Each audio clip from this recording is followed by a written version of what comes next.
Saya tidak pernah lihat orang dicambuk di depan masjid. Dia dicambuk tetap di dalam LP, tapi di situ ada jaksanya, di situ ada dokternya, di situ ada polisinya, di situ ada tokohnya, di situ ada orang LP. Masyarakat pun itu kalau udah LP tak bisa.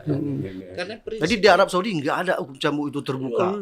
Cambuknya banyak. WNI kita itu kena hukuman cambuk, sekali putusan itu bisa 500 cambuk. Ada yang 1000 kali cambuk. Sekali cambuk itu maksimum sekali cambuk 50 kali cambuk dan tidak boleh langsung 500 itu. Jadi kalau dia sudah kesakitan harus berhenti. Jadi maksimum 500 kali cambuk, nanti diagendakan lagi. Ada yang sampai 5 tahun, 10 tahun itu.